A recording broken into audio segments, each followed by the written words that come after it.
I'm Ryan. This is my brother Daniel. This is Rules in the Family. And ooh, are we excited today to talk about our top 10 board games of all time. We love talking about our favorite board games. And if that wasn't enough, we are announcing the 3 winners of our board game giveaway. Wow. It is just the excitement is palpable. Can you imagine if I win this giveaway? Right, yeah, that would be interesting, Daniel. We'd have to have a little talk. How do you think our viewers would respond? Yeah, it's like I had to remove all those Daniel L entries.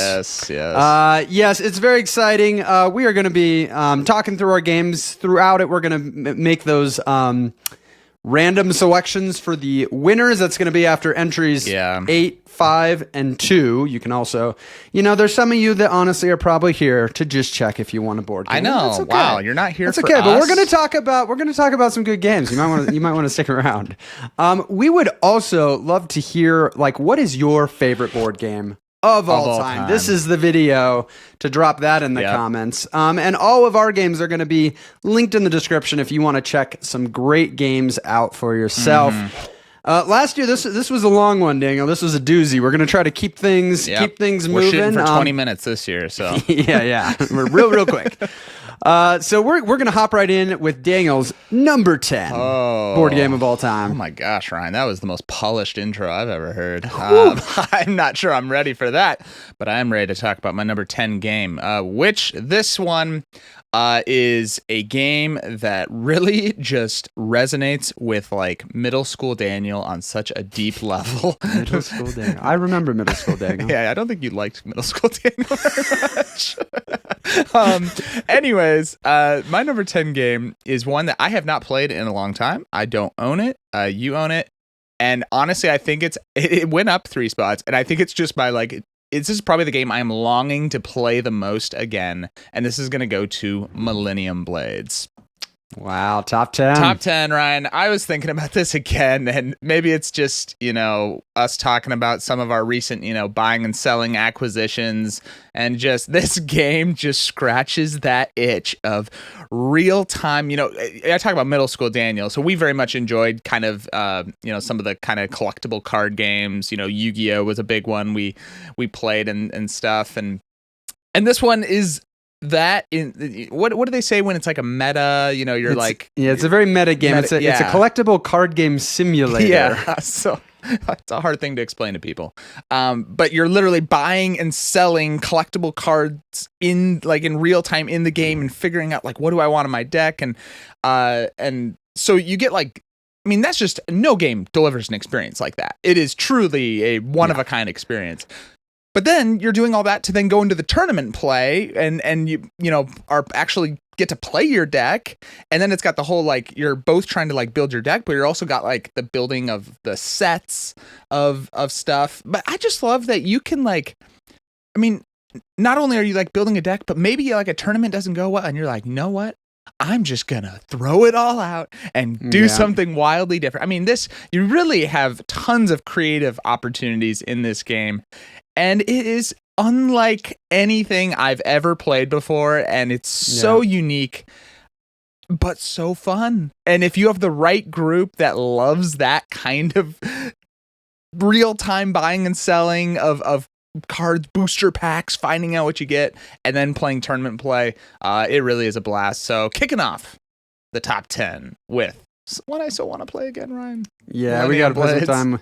Well, and I'll have you know, should nothing change, my next game day is scheduled to be a Millennium Day. Am I invited? Millennium Blades. We'll have to. Sorry. How much of a commute are you willing to make? For I'm pretty far commute. Right? Flights are cheap. Flights right? are cheap. Yep. Last minute flights. Yes, great game. I am very excited to get to the table again because it's been a while since I played it and I own it. So no excuses. Got to make it happen. That's right. My number 10. I think was your number 11, if my memory isn't failing me. I'm looking at it right now. So I think they were close together. This is one that's been in our collection for a long time. Most of our plays have been together.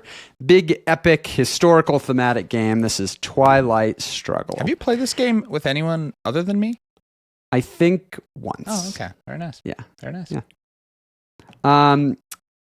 And it actually reminded me of the early days of playing it with you because we didn't make it out of the early war. So, you know what, Ryan? Just talk about the game. We don't need to mention that. We don't have to dig up old history. Come on, Ryan. Twilight Struggle is just an excellently designed epic. The whole world map in front of you, playing out the history of the Cold War. And there's just so many things we love about it. The tension that it brings to the table. And you start out with, it's just this battle across Europe and the Middle East and Asia. And all of those are really important with when those scoring cards are going to come up and how you're positioning yourself.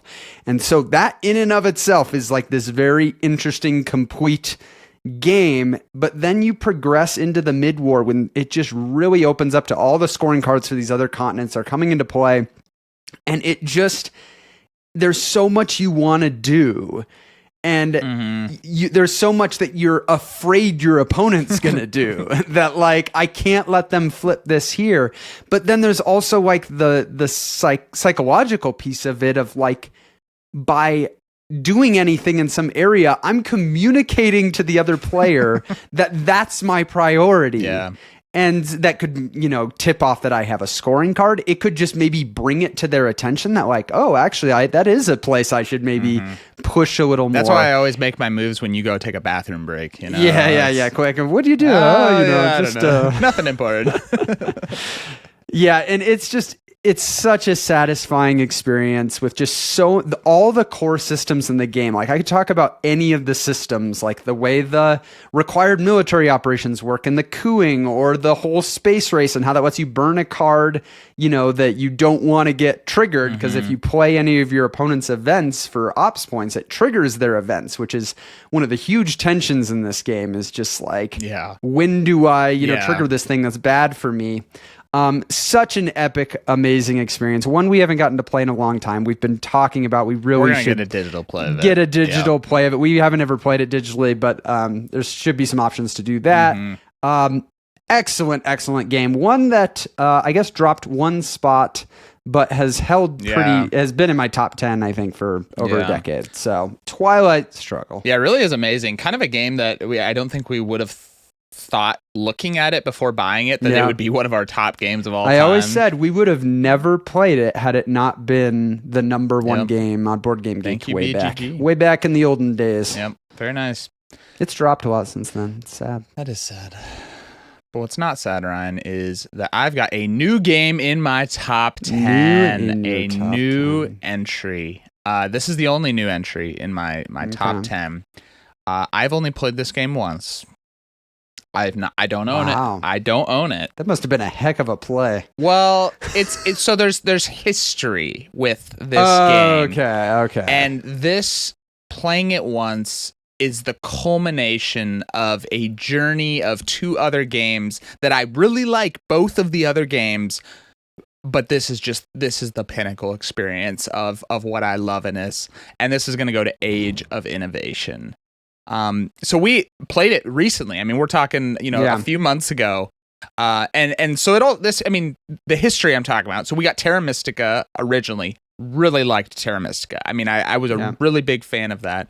But there were just some things that then when they came out with Gaia Project, it was like, that made kind of the because originally like the going up on the track, on the side didn't feel. It was a little disjointed. Felt a little disjointed and whatnot. Gaia Project injected a ton of variability. Yeah, and love that kind of stuff. if you followed our channel at all, that's like the defining factor of if we like a game or not. And so Gaia Project goes full just variability, and we really liked it. Like it was in our top, top games, and really really liked it.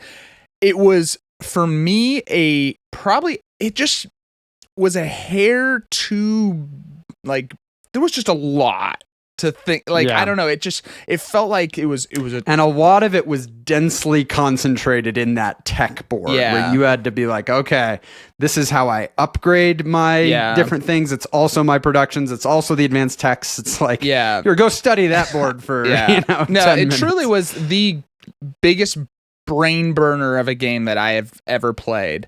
And also I don't know, just the space kind of the way the board was kind of going out on what kind of at the space theme. It was kind of hard to just like see how things were connected. It just wasn't as satisfying. And there was always a little part of me is like, man, I just missed the way Terra Mystica kind of looked and all of that.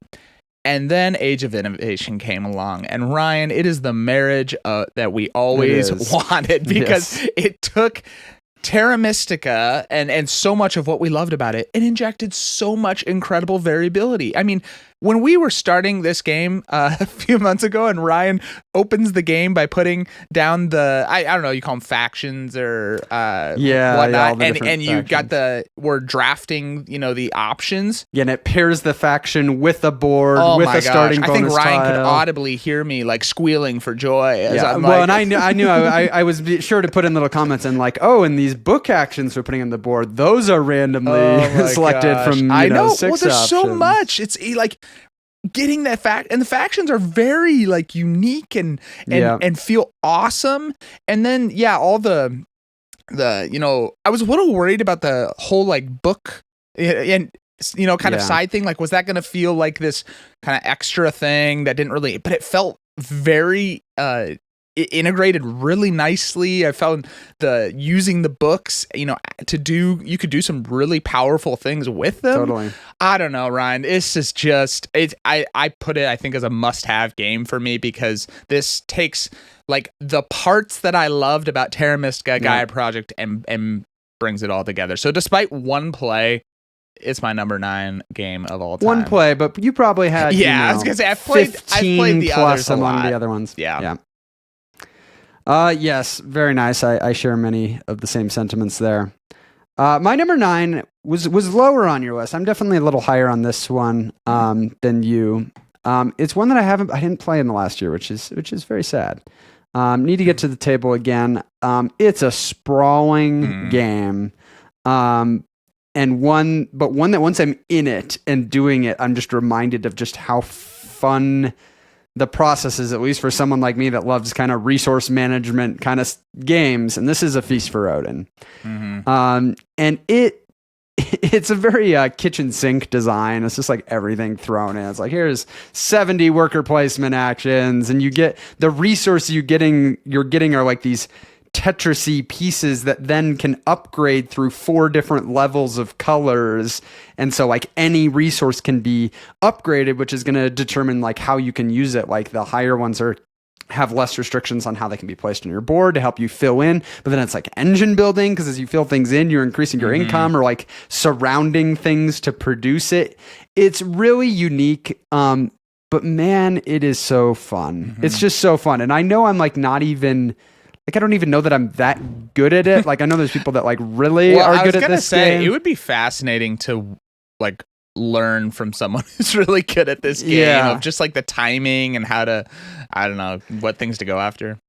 Yeah, and like, it's a little bit lighter on the heavy asymmetry that we like, or I shouldn't say asymmetry as much as just variability. It has the cards that you get throughout the game, but they're really like minor things. And it's like, ooh, I can like, this will nudge me a little bit this way because maybe I could get this little bonus. They aren't like game strategy defining type things typically.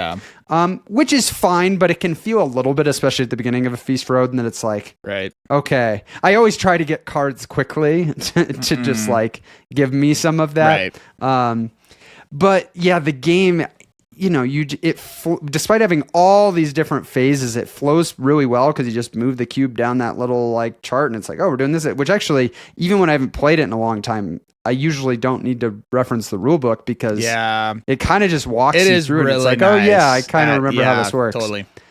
But yeah, it's one that just it hits on a lot of what I like in a game. I mean, I like worker placement, engine building. The puzzling element really does make it pretty unique. The fact that your like resources are also shapes that you're using to like, and there's times where it's like you're doing this whole worker placement resource management, and then suddenly it's like, okay, spatial puzzle. What's the most efficient way for me to use these things, to fill my board more efficiently? So yeah, it's one that I still really enjoy. The Norwegians expansion is excellent. Really added some nice things, including the fact that now they have that new column in the action board that you can only go there with your last people, which I think is a huge change because they're very powerful. Like you can get a lot more with one worker. Yeah. But it makes it more feasible to like go through your workers quickly, like use some of the ones that you send 4 or 3 to so that you can be the first one to go to those ones. Right. So really like that. Yep, great game. Feast for Odin. All right, very abrupt ending. Love it. Sorry, I felt myself rambling. I was like, oh, just gotta cut this. Cut it off. There you go. Very nice, Ryan. Very considerate of you. My number 8 is a game moved up 6 spots. So here we go, moving up into the welcome to the top 10. Yep. This is a game that I actually got first, and then you ended up getting afterwards. And I think it takes a lot of what we love in a larger and longer game. And when it's different, but kind of maybe these longer games and just streamlines it down and gives just such an efficient, incredible experience. And this is going to go to Cthulhu Death May Die. Sadly, I did not get a play of this last year. Really? I know. That really is actually tragic. So it's a little bit been since we've moved, figuring out the right group and whatnot. But I think we're finishing up on an Imperial Assault campaign, and so I'm actually thinking this could be a nice little. Yeah, I guess starting a thematic campaign like that doesn't help. It's like that's the group. So hoping to get some plays of it. But man, Ryan, like I was saying, like this there's no fluff. There's no fluff. You drop in and you drop into the scenario and it's this combination of a kind of scenario with a random boss monster, and I love from a kind of creating variability perspective, like that's super cool because the blending of them makes each play kind of feel different. But you drop in and man, you're just boom, you're going. Like there's you're we're to the climax of the story. You're just it is you're running and you're making things happen. And the game has an incredible progression because first the character that you're playing is super cool, but this whole idea that you get more powerful as you go more and more insane is so fun because there's this tension of like you kind of need to maybe take some more risks so that you can be getting more insane and because you are powering up more. But if you're too aggressive, you're going to die. And so like that is I just love that it like pushes you like want to just be aggressive kind of in the way that you're going. And then this game it always feels like it delivers a climax at the end of, obviously, if you die somehow before the final boss, maybe it's a little bit of a letdown, but it always leads to this big monster dropping down at the end and you're powerful and we're, just going at it. And I just think it is so much, we love games like Eldritch Horror and stuff like that. But those games sometimes have a risk of flopping. And I just don't think this game has that much of a less risk. Likely here. And that's huge for me to have a game that still delivers that kind of, it's obviously much more like dungeon crawler kind of feel to it. But that kind of experience of chucking dice and going at it, but feeling pretty confident that I can introduce this to maybe even a new group and we're not going to have this awful, like, oh my gosh. It's not very complex. No, very simple. And, your character shows you these are the actions you can do. They're all very simple. It is actually a very easy teach, especially since it's cooperative, so you can help them. Yeah, and it's a game that you just want to expand more and more because the fact that you're always picking one boss monster with one scenario, pair them together and you get a new unique experience. That's like a beautiful formula for that. So these publishers that have figured out the permutation, if you add more, you've now like multiplied the number of things. It kind of sickens me that they figured me out psychologically. That's how I feel with Final Girl. It's like, oh man, if I get another Final Girl set, I can do it with all of it. So there you go, Ryan. That is my number 8. Nice. I clearly agreed enough to decide to buy for myself as well. That is true.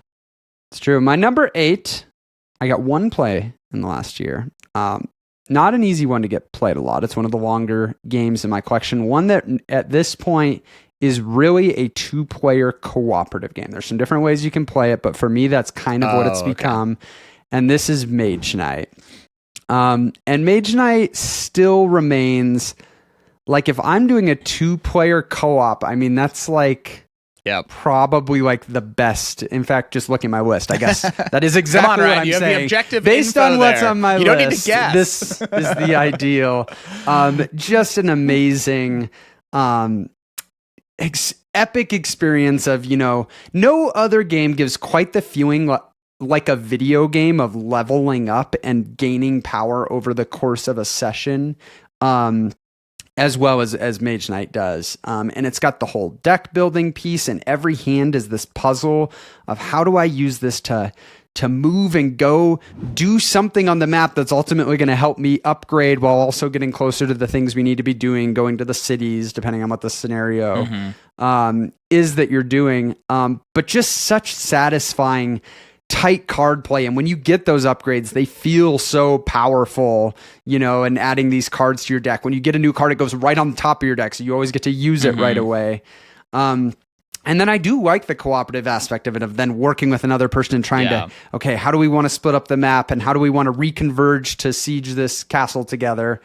And so it's one that I just, you know, every time I play it, I'm like, this game is amazing. I have such a good time with it. And that progression, honestly, is something that you get more these days in campaign games of like getting to upgrade. And Mage Knight gives it to you in one session, which is just really nice to get that feeling of like, I started here and made all these upgrades. I ended up with kind of this unique build, because every character in the game is pretty different. They have their own upgrade tiles that come out in addition to their starting deck being different. But then based on advanced actions, artifacts, spells, all these things you get, you just really feel like every game is different.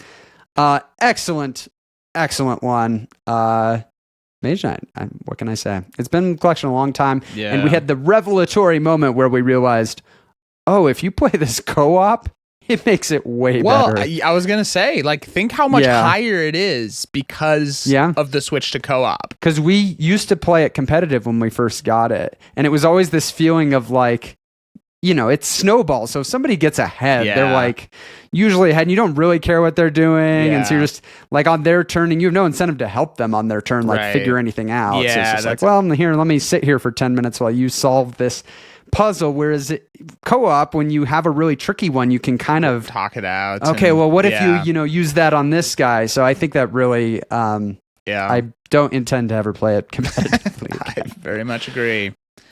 Very much agree. Yes, and you know, Daniel, I think it's time that we pick a winner for the giveaway. Yeah, I know. I sense our viewers are getting a little bored. We need to spice it up a little bit. Yeah, it's the only way you can drive engagement on I think these videos. One of them's almost falling asleep right now. I can tell. Yes. So. All right. Let's jump over to the Wheel of Names. All right, here we have it. The beautiful, beautiful wheel of all the entries. People could have up to 4 entries on this wheel. You probably can't read a thing on here. But we are going to give it a spin here. Here we go. And the is going to be our first winner of the giveaway, getting to select a game from our top 50 lists. And it looks like we've got Kevin S. Woo!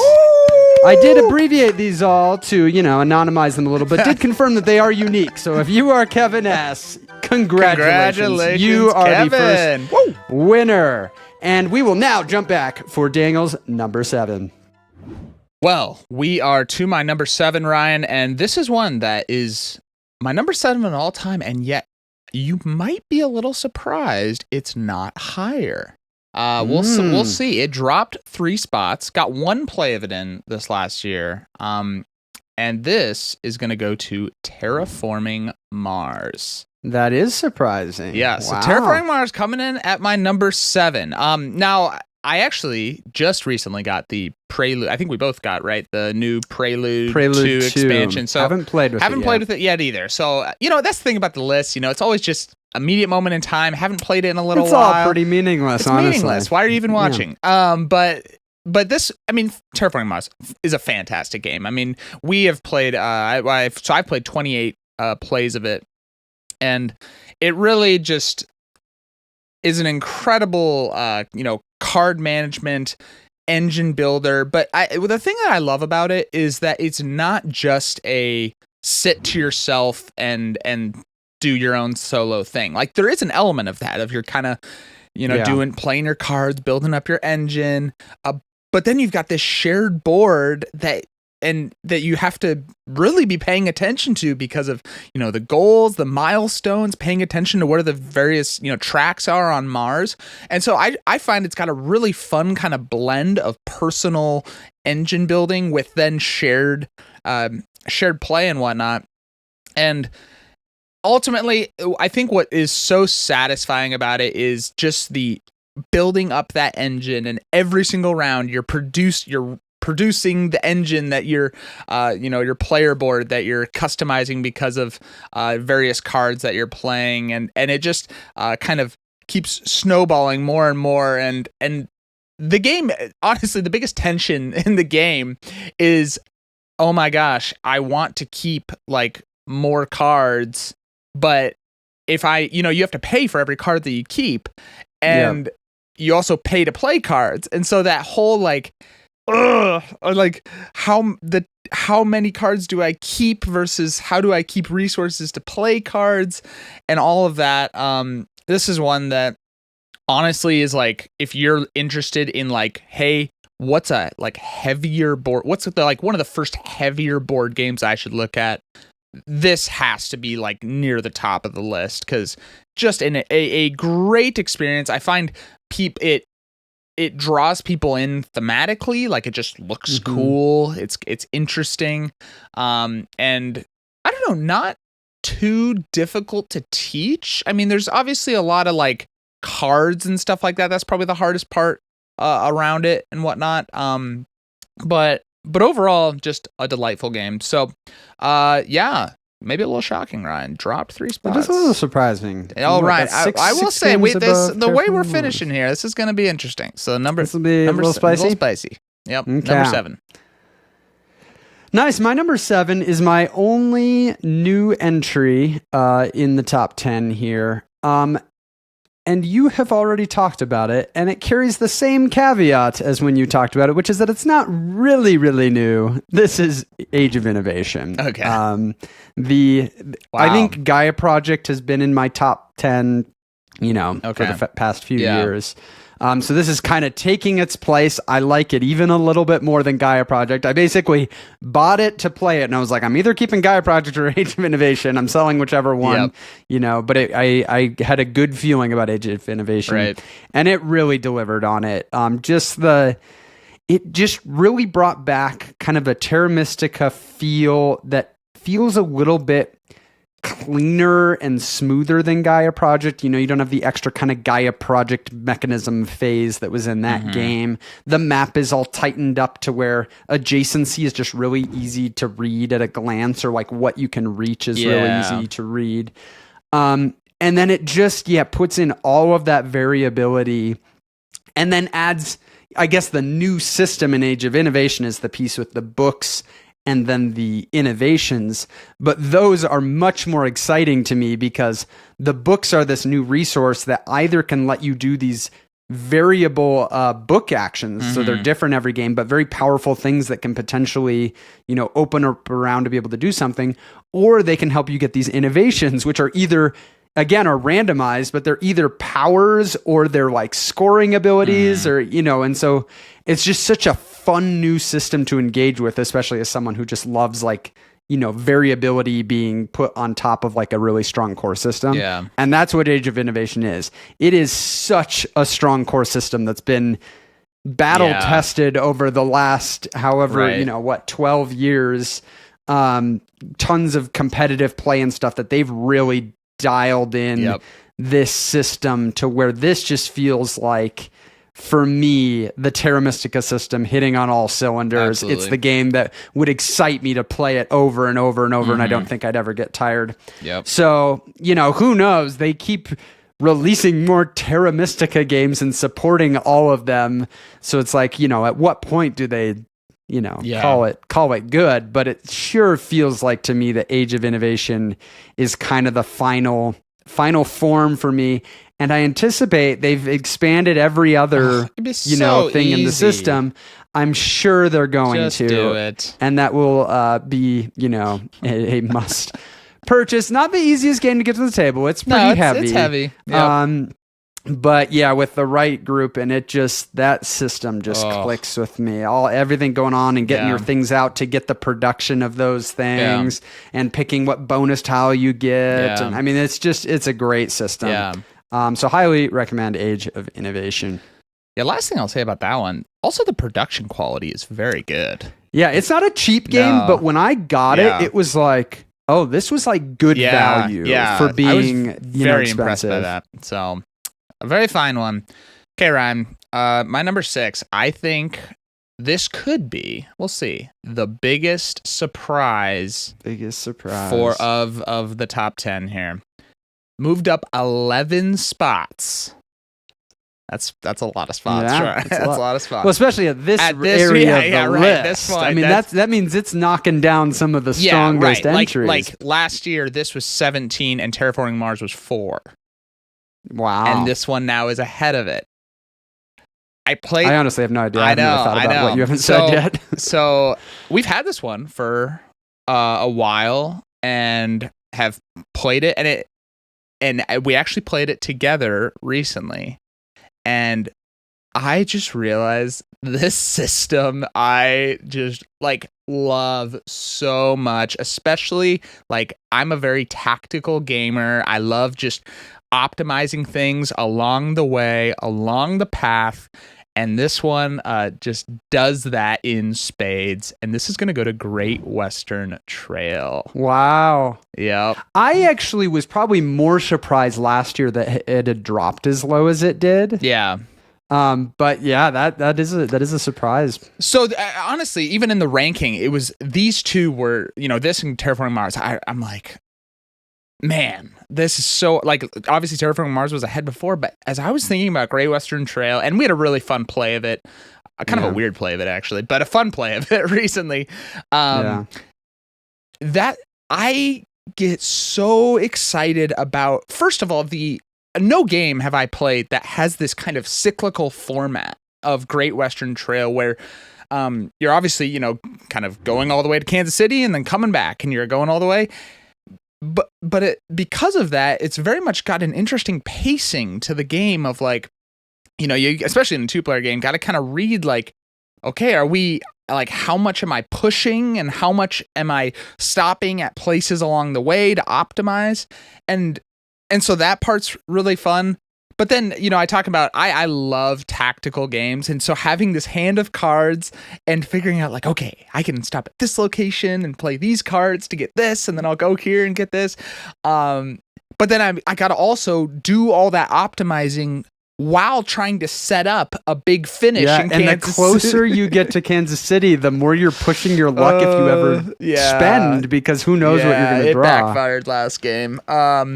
But so just a delightful game.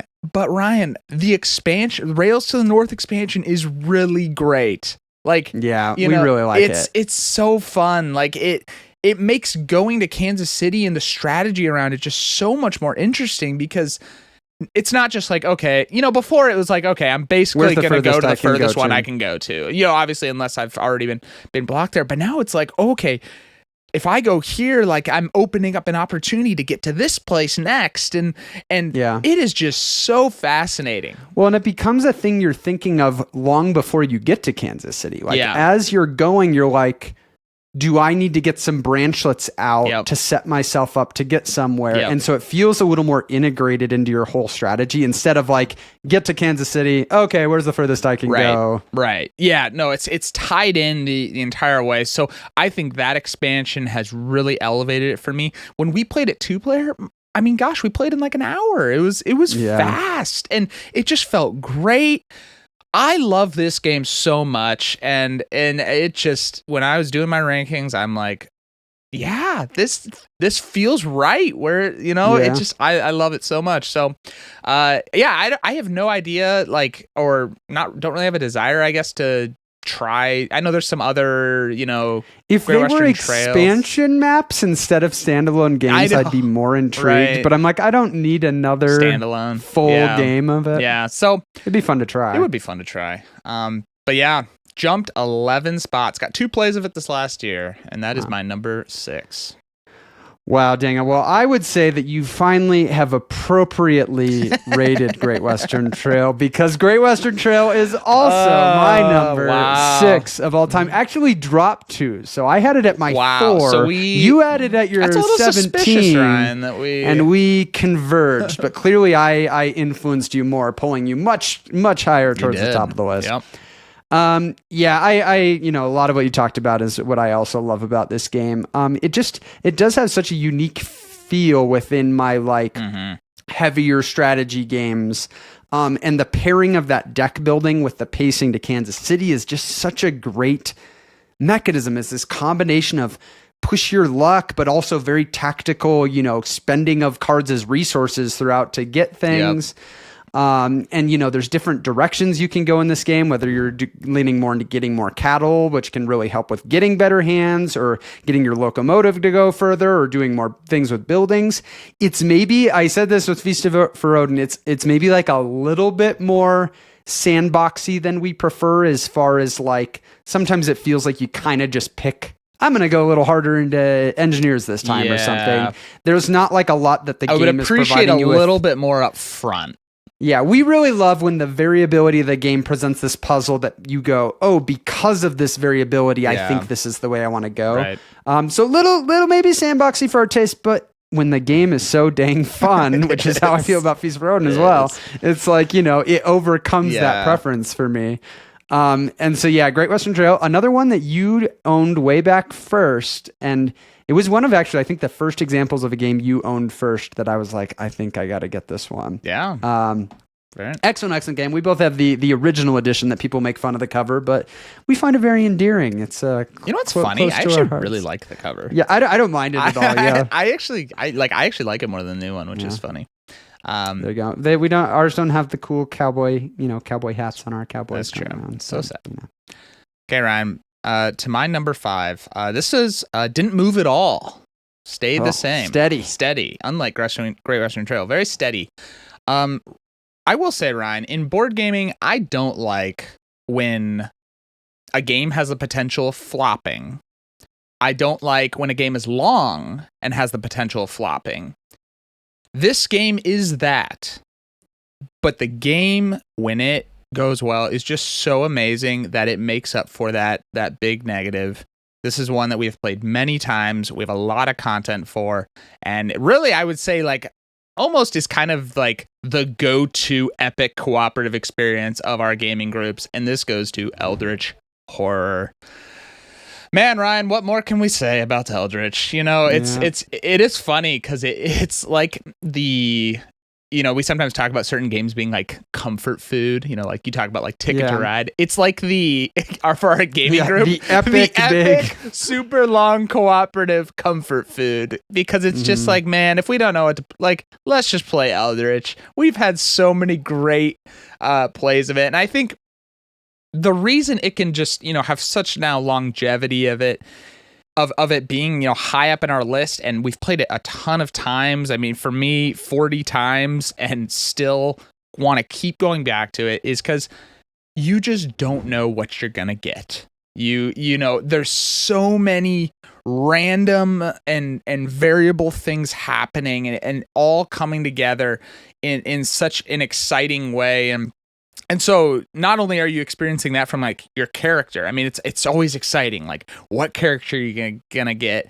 And then the development of that character kind of throughout, the game because you're having encounters, you're getting things, you're upgrading your character in ways. But then just at the large scale, this cooperative puzzle of how are we going to solve this? How are we going to give ourselves the best chance of surviving? And I think we love that, especially we like hard cooperative games. We love the challenge. And so it's okay, if you go here and I do this, and if I can roll this and I do this, we've got a chance. And we love that because when it happens, when you orchestrate a plan and it all comes together in a miraculous way, those are gaming memories you will never forget. And we have those with Eldritch Horror, of finishes that were so unbelievable and unlikely, and it leaves you with just such a satisfying feeling. This game can have flops, and that's a risk, and yet it's a risk that I'm willing to take, because the game also very often can deliver just a really fun experience. And it more often is good. Yes, a good experience. Yes, yeah, no, it totally is. Like, you just do have that caveat of you, and honestly, I mean, a lot of games that are cooperative and have a lot of, kind of potential randomness, kind of have that element.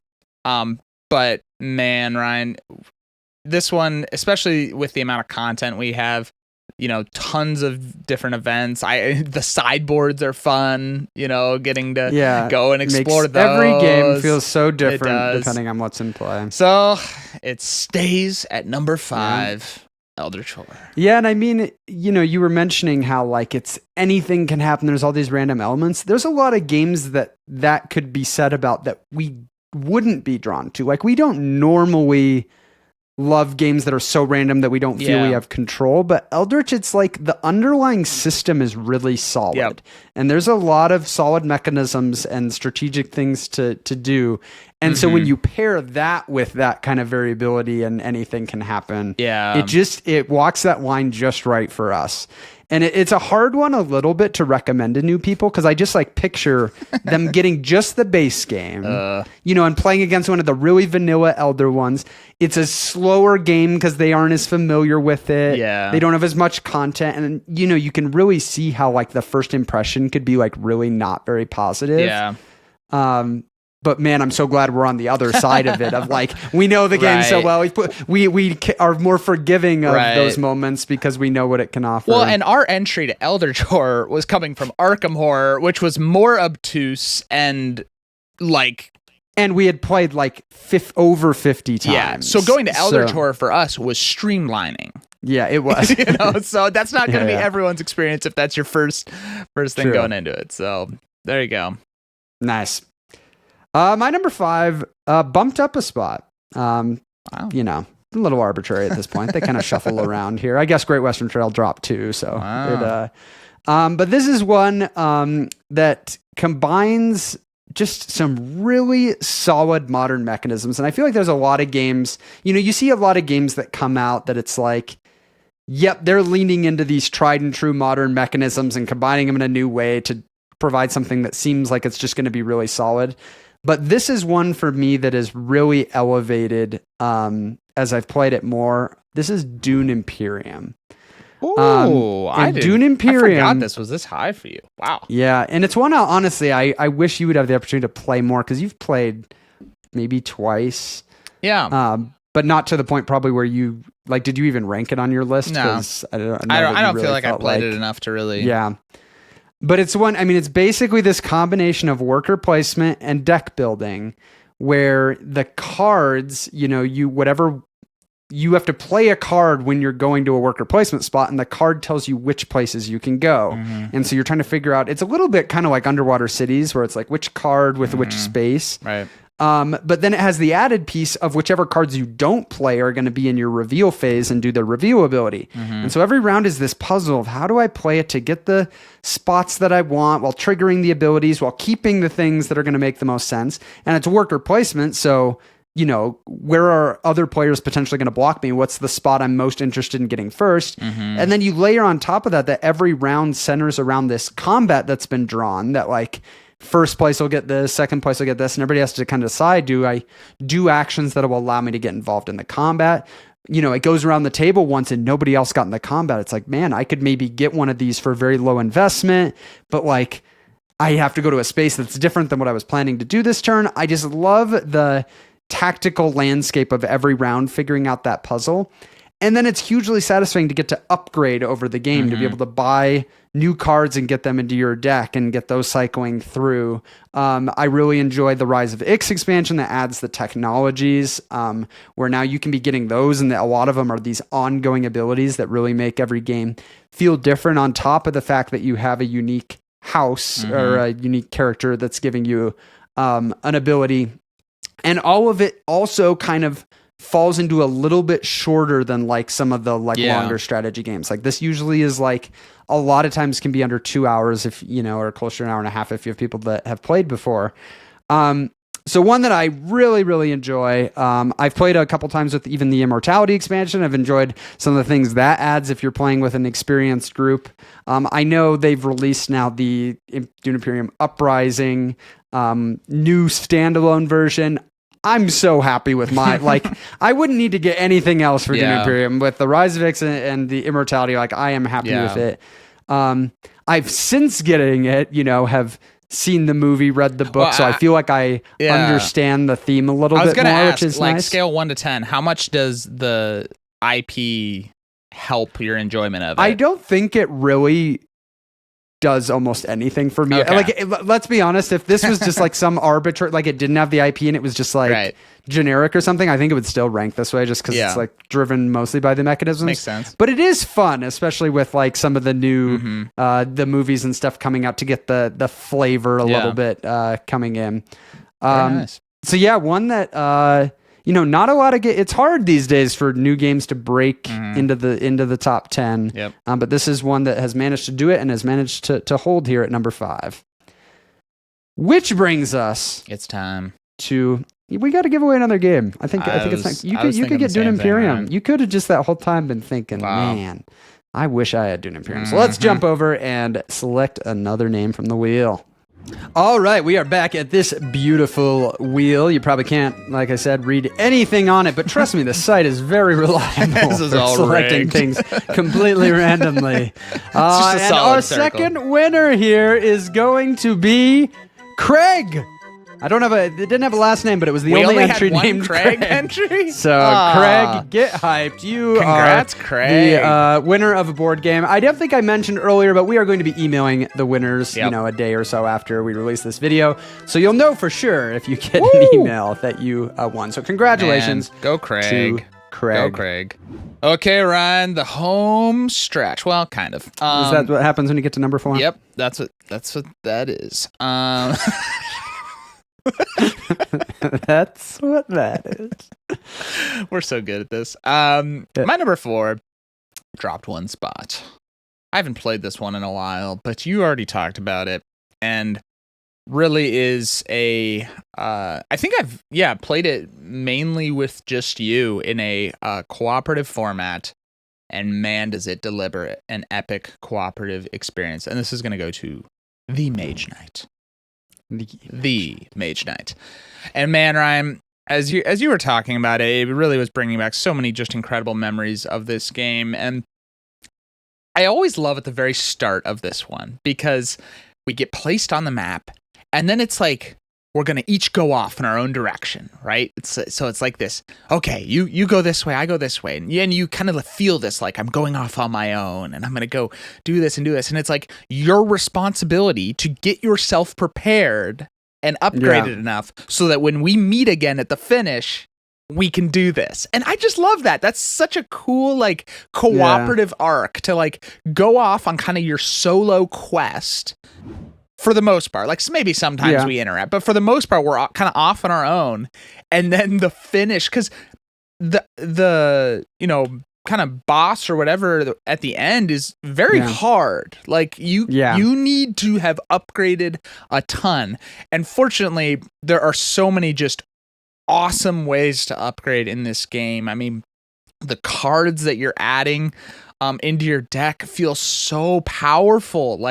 They're just, where you can, by the end of the game, you truly feel like you are in a whole nother league of power than where you were at the start. You talk about that progression, and to get that all in a single game experience is just phenomenal. And I love your point of how the especially when you finish at the end, it's a very complex puzzle that you're having to resolve with like all the enemies, and like this is a dense game, but to be able to work through that all together in a cooperative format, ton of fun.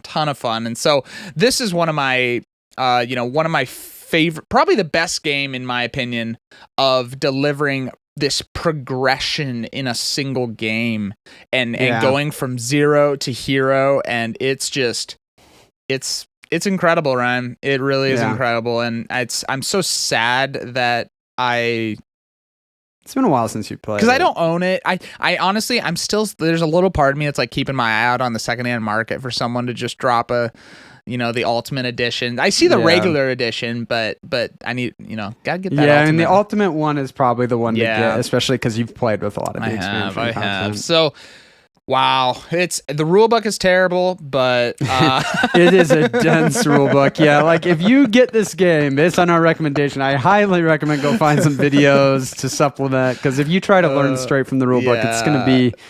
Prepare yourself for some academic level. I mean, it's just really dense. Yeah. So that's not. Hearing you talk about that remind me of another thing that I think is interesting about why you can feel so powerful by the end. Is it's not just the deck building and getting your upgraded powers, but the whole system with that you can crystallize the mana, and if you've built up a bunch of crystals. Oh man, do you feel like you can unload some crazy stuff, because every card can be upgraded to use its.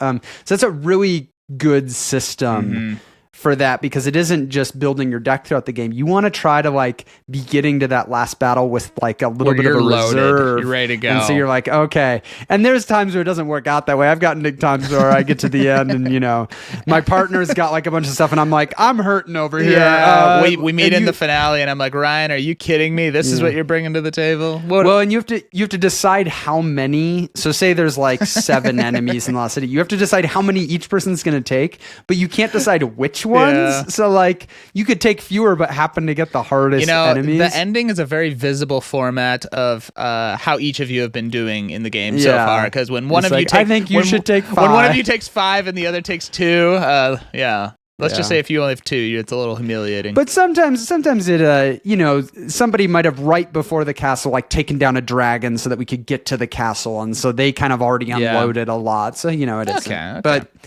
But yeah, it's always a tough decision, right? Because you're what's the right split? Yeah, because you don't want to take too few and feel like you could have done more. Yep. But it's a great game. Nice. Yep. Great game. My number 4. I think it might be the only game I have that not only did you have first, but I took your copy of it. Ooh, wow. Number 4. And this moved up 4 spots. It was on the top 10 last year, but has now moved up. And this is Ark Nova. Holy cow. And I talked about, when you talked about it, I mentioned how on paper, this is a game we should love. Yep. And it really has lived up to that for me. Yeah. Even from the first play with you, I remember being like, yeah, I think I'm going to have this game. At the time, I didn't know you were going to be the one giving it to me, but yeah, it just combines a lot of what I love with the, big deck of cards, getting cards and deciding what to do. But then you're also working on your own thing and building it out. And it's got this engine building. It's got a little bit of kind of like the Terraforming Mars feel with you're playing a bunch of cards to get a bunch of different things. It is less shared experience than Terraforming Mars, like you're saying. It shifts that board play much more to your own zoo that you're working on. But then I also recently got the Marine Worlds expansion, and maybe that is playing a part here. So good. Because we've talked about excellent expansion. The fact that 2 of your standard 5 cards are getting upgraded to these unique things that are not only providing variability from game to game, but are just fun because they're more powerful versions of the things. And then it adds more cards, and it adds, the marine animals that have some different things. It helps with some of the getting to see more cards because it has this new wave mechanism that keeps things moving. I love the fact that it replaced my little cubes on my board with cute little. I've got sometimes it's the little things in life. They didn't need to do that in the expansion, but now instead of little yellow cubes, I got little yellow monkeys. I love little yellow monkeys. That's beautiful, man. Yeah, so this game really, I've only played it 7 times. I was going to say 4. I guess 4 in the last year. So I guess 4 in the last year. Okay. 4 in the last year. That's so yeah, I mean, good. it's been getting to the table. And yeah, it feels to me pretty anchored in. Mm-hmm. I don't keep that many games in this. Yeah, it's a hard category. This is the most competitive because category. it's like the most competitive, and I don't get to play them that often. And anytime I am playing one means I'm not playing. Some of these others. Be a home run. I was going to start naming some of the others, but don't want to spoil the list. Yes. But you know, some of these other games that because these other games that are my favorites in the category are the types of games that I would play hundreds of times and be happy. Like that's just the types of games that I like. So it's like, man, you got to compete with that. You got to be in that category and earn it. And Ark Nova for me has. And so really, really enjoying this one, and what it brings to the table feels different with kind of some of the things, even though in a lot of ways it's a greatest hits of modern mechanisms, it really combines it in a way that feels fresh and is just as, you know, sometimes you can use the same mechanisms, but if you do it in kind of a best-in-class way, you can still really rise above the crowd. So Ark Nova comes in at my number 4. Oh gosh, I should go buy that game. It's like, man, that game sounds good. I've got a friend who has it, so we're good. Okay, Ryan, my number 3. This is probably I would say Great Western Trail is still maybe the biggest I don't know, surprise. This one's the next, especially where it's landing, because it moved up 7 spots, which is pretty significant. And this is a combination of both probably my love for the current game. Maybe there's a little bit of a, bias of excitement of future endeavors with a similar format of the game. But as I was thinking about it more, this game, in terms of like the thematic experience that it delivers internally to me, of like what I'm feeling as I'm playing this game, there truly is nothing like this. And this is going to go to Nemesis. I have never played a game where you truly feel the fear as you're like going through this ship. I mean, it just has this incredible way of, it obviously always helps when like you got sweet minis, and the alien minis look the presentation is awesome. Very good. And the ship, I mean, it's just got a dark and eerie. So like the presentation's phenomenal.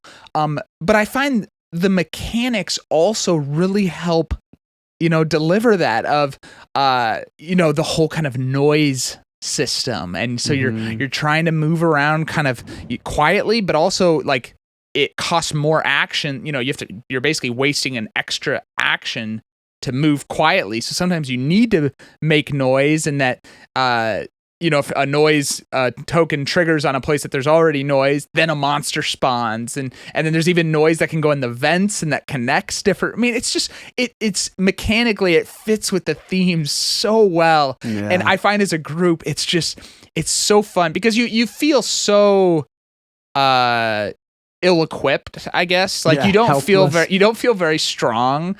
So you really are trying to like balance all of that. But then on top of that, you've got your own kind of, a secret objective that you're trying to do. And so, as a group, you're all working together. You're all kind of generally trying to kind of, help with the same thing, but you also have the secret objective that you need for you to win. And that can sometimes be very like, along with kind of the team, maybe, let's pick up this, this kind of pick up an egg or something like, or go find the, or pick up an egg, right? Pick up an egg. Sounds really weird out of context. Or set the course to the right place. Right, something like that. But sometimes they can also be a little go against the team. Like this character needs to die, which is funny because you can't actively attack other players, but you can, like slam a door shut on someone, and you can. But what's also fun? I'm right behind you. Yeah. So it's Also kind of interesting that you don't actually, so you get dealt 2 objectives, but you don't actually select until the first alien comes out, which sometimes is early, but sometimes can also wait a little bit. And so you have a little bit of time in that. I love thematic games that deliver this like group just experience. And this one, whenever we're playing, like we're just all in this like thematic, fear factor ship together, and you're feeling that together while also slightly distrusting each other, but you kind of have to trust each other. So it's a wonderful game, and I absolutely love what it delivers. Love it so much that I now have backed, both of us have actually backed Nemesis Retaliation, which I'll be very interested to see. Which is very interesting. How that will...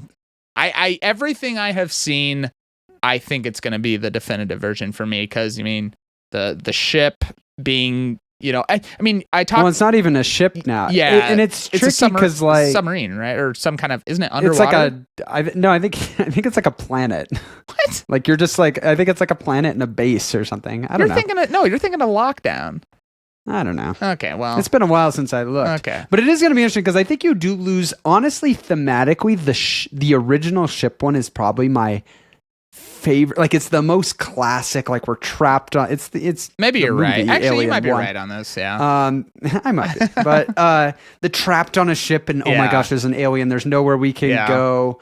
But from what I've seen, I feel like Retaliation maybe does some things that gives it a little more like longevity, variability stuff. Yeah. Well, and in terms balances some things. And I also think in terms of the fear part, the fact that you're dropping into a place that you don't know the layout of the hallways. It's a very different feel, because you don't know where things go, but you also are more well equipped. This time. You're coming in with more, so it's going to be very interesting to try and see. Yeah, I'm excited.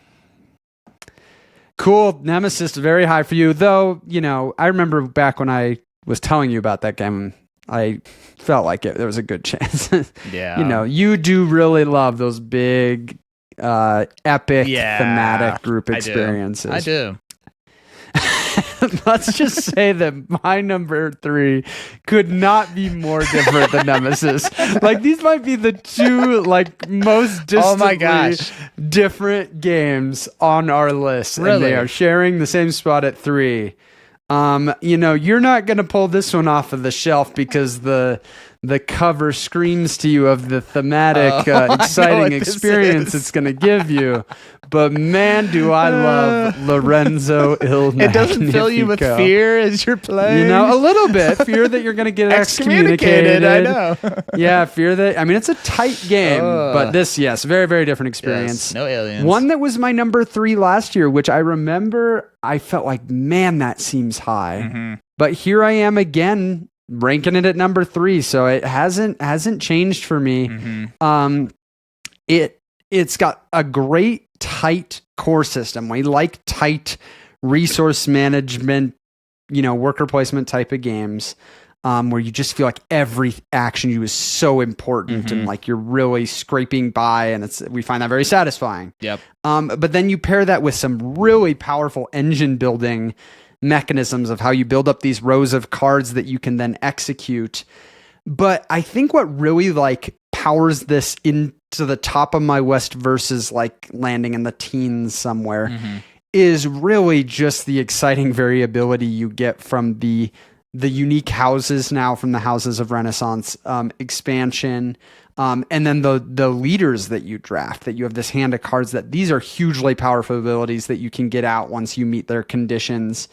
And it just really, every beginning of this game is just so fun to see what you're going to get. Like, what hugely crazy ability am I going to have this game? What leaders am I going to have that have crazy abilities that I can pair with that? Yep. And then, you go, as the game is going, you're acquiring cards that are making it different. And I just find it to be a hugely satisfying, tough puzzle of an experience that's got some really fun variability to mix it up every time. And does that while still playing closer to 2 hours with the expansion, which is, not so long. Yeah.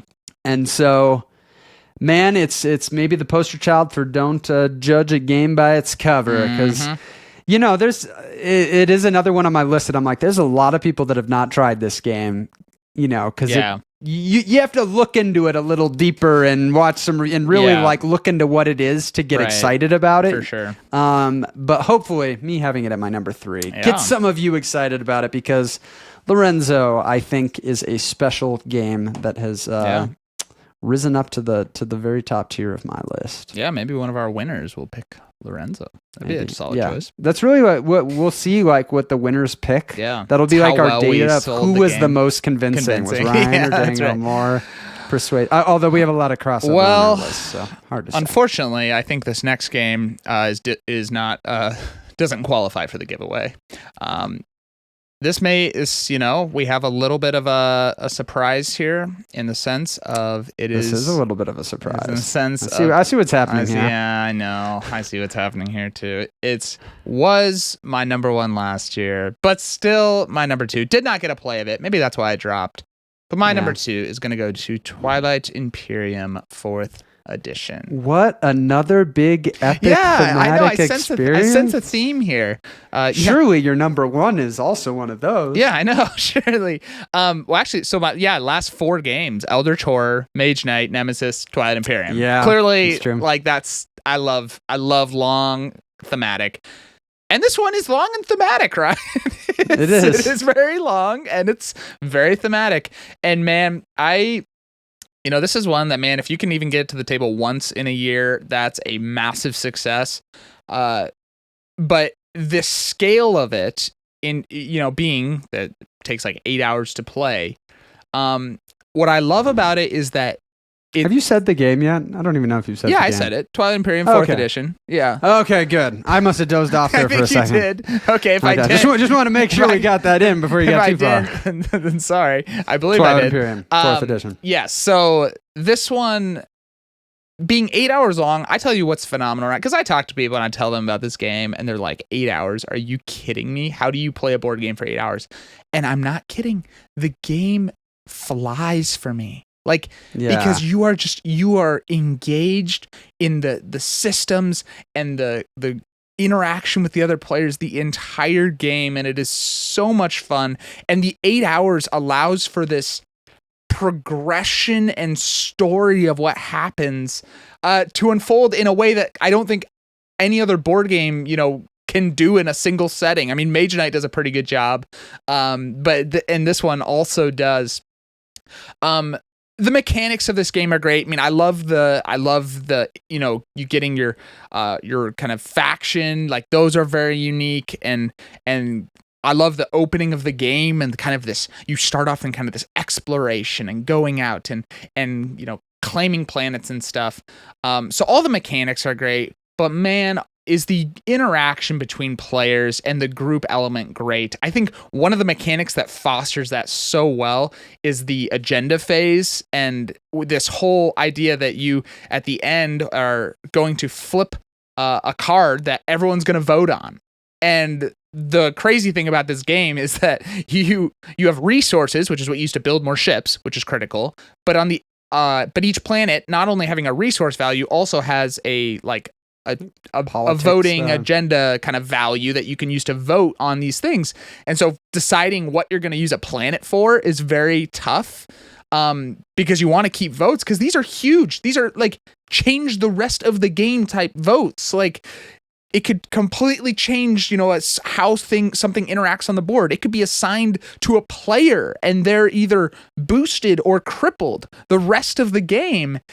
And what's even more crazy is you don't just do one, you flip it, you vote on that, but then you're going to have to do a second. And so you're like, it's such a brilliant that's so design hard decision. Because you're like, okay, how important do I think this one's going to be? Or do I hold my votes and hope the second, save them for the second? Mm-hmm. And so all of this leads to just an incredible amount of talking and interaction at the table between players, which that's a huge thing that I love, man. And then the Prophecy of Kings expansion is one of my favorite expansions of all time. It just elevates it to a whole nother level. It's got these unique crazy cool, unique planets that offer like awesome abilities. It adds on to every faction these type of like different units that are very unique. You've got a leader that has like its own, just if you can get your kind of leader or your, gosh, I forget what it's called, but kind of you have a ship that's kind of your leader guy of your faction, and they've got a crazy unique power. Oh my goodness, Ryan. This game is it's just delivers so much fun, and I so look forward. I mean, this is one where you're sending people stuff ahead of time. You're preparing the day, and if you have people that are all in on it, you're just gonna get an experience that is truly unlike anything you'll find in any other board game. Yeah. So I absolutely love it. But no longer my number one. My number two. Yeah, and I guess, in this string of big thematic games for you, this is kind of the first one that is a competitive game. Like all the other are kind of cooperative or semi-cooperative. Right. I know. It is interesting because I do kind of have a bias towards cooperative games, but man, this one's sweet. Yeah, you get it with 6 people. Oh, like, I mean, if you filled out the table, which is just like, there's not a lot of games that for sure are not only giving you this amazing shared experience, but instead of it being Mage Night with one other person, it's 5 other people and that twice all as shared long. this experience. Yeah, and twice as long. Some correlation there, I suppose.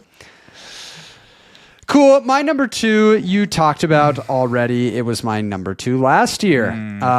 But it is one that I do not get tired of. I actually got to play it 4 times this year. And every time I play it, even right after I finish playing it, I go, I could play that again right now. It's definitely, which actually, isn't probably true of some of the other ones on this list that are maybe like a little heavier, thinkier, to the point that it's like, yeah, like I don't know that my brain could handle doing this again.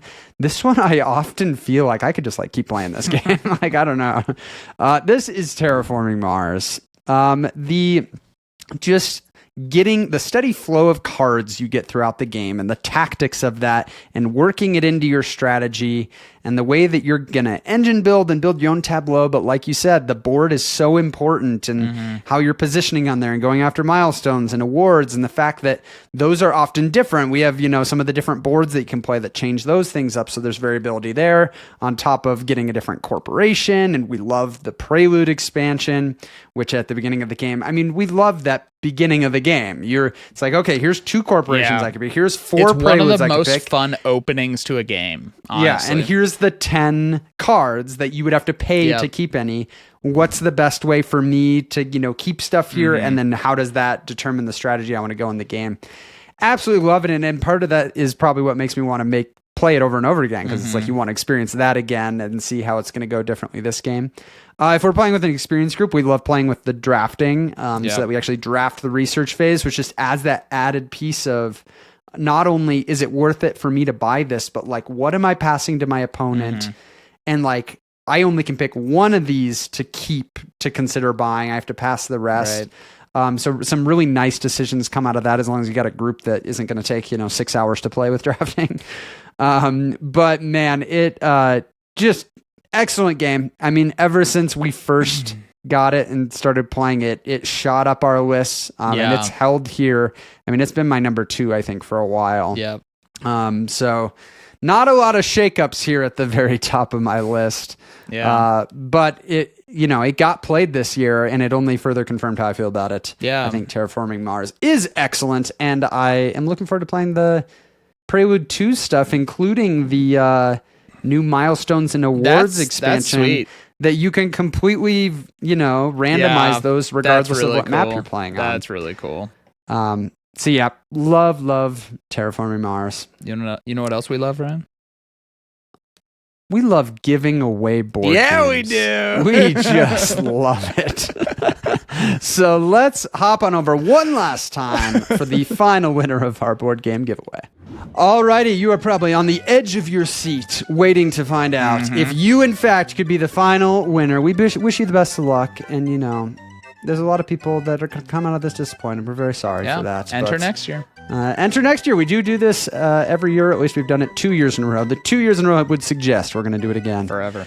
The final winner is Maxime T, which ironically I believe was a winner last year. Oh my goodness, Maxime. The unique name. There's not a lot of entries with that name. I recognized it right away. I will say I saw 4 more entries from Maxine. So doing the work to get the odds in their favor. Congratulations. It goes to show. Say subscribe. You might win multiple games. I know. We're not very popular, folks. Like, come on. Congratulations again to our very lucky building up winner. The collection for Maxine. There you go. Yeah, 1 year at a time. Well, Ryan, we're back to what people came here for, to hear about at least some people. 2 different board games that we are going to talk about in the final. Sometimes I just love the line of games for you that led up to this. I know, because clearly, Ryan, if there's one thing clear about my top 10 here, it's that my favorite games are always the long, thematic, heavy, really theme is driving the way. Heavy experience, yeah. And I really think my number 1 is just, it even surpasses Twilight Imperium in that category. Because, boy, we are farming in the 16th century. I believe so, something like that. 17th century? That's sometime. And this is going to go to Agricola. Ryan, I didn't want to do it. I mean, what higher praise can there be for this farming simulator? I know. I didn't want to do it because, I didn't want to do it because I feel like people are just like, man, are these guys sponsored by Agricola, by the publisher? Here's why it passed Twilight Imperium is actually in this last year, was when or it might have been right before our top plays. I can't really remember, but we got all the revised edition content. That content is incredible, and it made the game even better. Like, it already was one of my favorite games, and the cards are just meaningfully more interesting and fun. And Ryan, this game, it consistently, 100% of the time, delivers a great experience. Yeah. Doesn't mean you'll have a good game every time. You can play poorly, but that's not going to be the game's fault. The game is going to deliver you an incredible experience. This blend of cards in your hand that are so powerful. I mean, I'm trying to think of another game that we have where the cards that you get are more meaningful than Agricola. Yeah, I think Lorenzo's Leaders comes close, but they're also a lot harder to play. They come out later. Right. Whereas Agricola, you can come out right out of the gate and build your strategy off of some of these. Yeah, and so they're all very powerful and unique. And so that opening when you get the cards and you're like, okay, what am I going to do? Because the system of the game is the flow, right? Actions might come out in a little bit different orders, but the flow, the progression. Some people don't like that in Agricola, you kind of are all trying to get to the same roughly goal of you need to kind of have, you're trying to get to a certain, enough in every category. Gotta be well-rounded. So all of that's pretty standard. But what that does is it sets the cards up to make really interesting and creative ways of getting to that goal. And so I find looking at the cards and figuring out what to play is super fun. The worker placement is so tight and interesting. And then we have the more Farmers of the Moor expansion. And so those bonus actions are huge because now suddenly you're in this is a game where every action's critically important. So if you have a way to do something and save an action, this is not it's not the type of game where you just go do something. No. This sounds like a fun thing. It's you've every lost the action game is if critical. you're wasting an action, man. So being able to go do a bonus action and not have to use a worker is huge. But you're pushing yourself back now in getting blocked out here. So that is such an interesting tension in the game. Man, as you go throughout the game, resources are building up, and it's a game of tension. Oh my goodness, Ryan, there's 5. Read. The accumulation of the resources is so great because Yeah, like it means that like there's moments where suddenly something is so good you almost can't pass up on it. And so balancing, you have a plan that you're trying to execute in a very tight system with these also just like sporadic, unbelievable opportunities to pivot and be like, yeah, oh, but what if I wasn't thinking this, but that I can't pass on that 8 clay sitting there and I could actually go do this. Oh boy, Ryan, every single, I think honestly the reason it goes ahead of all these thematic games is it is so consistent and consistently phenomenal. And my wife loves it. We love it 2-player. I love it even more if we can play like 4-player. Man, you get some of those cards that are super great. This, I didn't want to do it, but after 76 plays, it is back to the top, and man, the revised edition I think is what did it for me, because it was like we were living in the dark ages of Agricola, and we loved it then, but man, I really love it now. So that's my number one. But we want to talk about different board games than just Agricola. So I'm going to pass it over to Ryan. It does bring a lot of joy to my heart to just hear Daniel just wax on what I also believe is the best board game, at least for me. Yeah. It's still Agricola. And for me. Yeah, I mean, double number one. I don't know. Has it ever been your number one before? I don't think so. This is, I finally have brought Daniel to the truth of how good Agricola is. It was like your number 2 last year. I think it was, yeah. But yeah, it is just the most rewarding game to replay once you know it well. Like, because you get that core system, which is so good. The core worker placement and everything that's happening there, it was so solid. And then you get to go into every game now, getting to play with that familiar system with a completely new set of tools and the tools are like exciting, and it's a creative puzzle of how you're going to use it.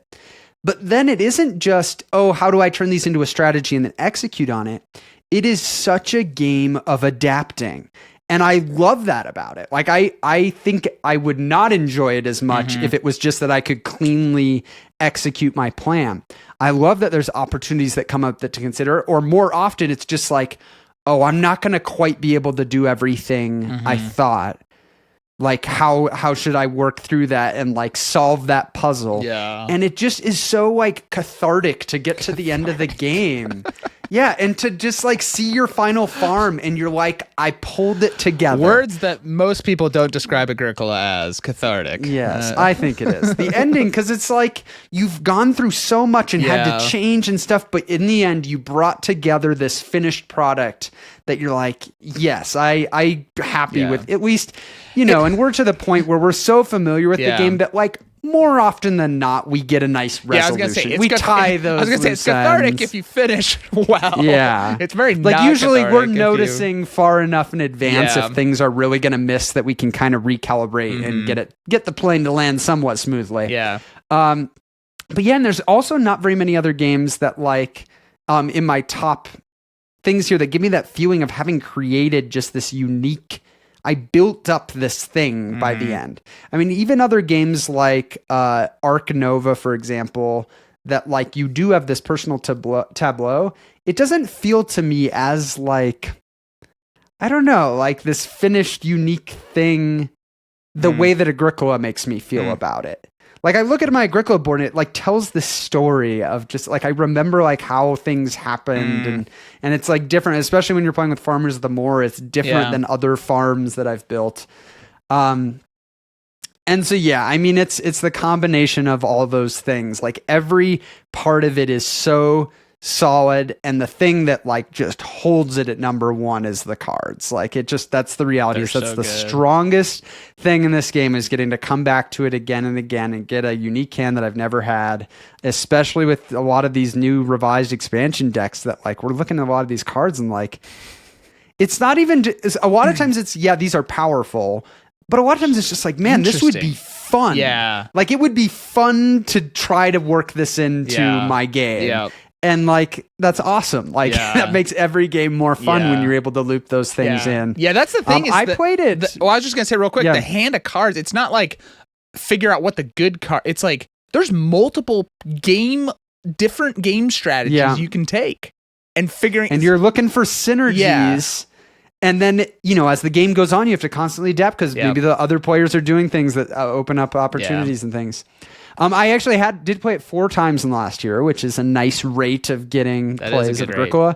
One of those was my big 6-player. You played a 6-player game. 6-player game, which in old Agricola, that was not possible. No. But now with the new edition and the 5 to 6-player extension, I didn't think that opportunity would ever really come up.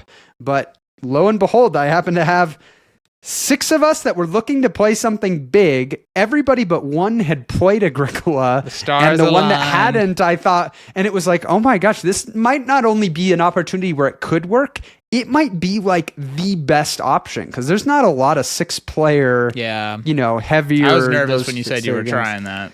And it was amazing. I mean, it took a little over 3 hours, but it flew really by. Everybody bad. had a great time. Honestly, as if Agricola needed anything more to cement its position on my list. Like that experience was a whole new thing that I hadn't had. It entered a new category almost in your collection. Yeah, of it's like, oh my gosh. Heavy, Yeah, who needs to play Twilight Imperium 6-player when you can break out Agricola? You can play multiple games of Agricola. Yeah. So there you have it. Those are what currently are our favorite board games that we loved. We hope that the winners of our giveaway find some new favorites that they can enjoy. And like we said, we'd love to hear what your favorite games are. It's always interesting to hear what are the ones that really rise. I think to anyone the top else loves people. Agricola as much as us. I don't know. I know there's people that love it more. It's actually got a pretty strong community around it. But very nice. We represent it here in the YouTube realm. Love Agricola and all these other games. Hey, thanks so much for watching. This was an incredible year of going through our top 50 games. And if you want to look back at what were the other games in our top 50, we've got our entire playlist linked right here. We look forward to doing this again next year. More games, more giveaways, more fun. So we will see you guys in the next one.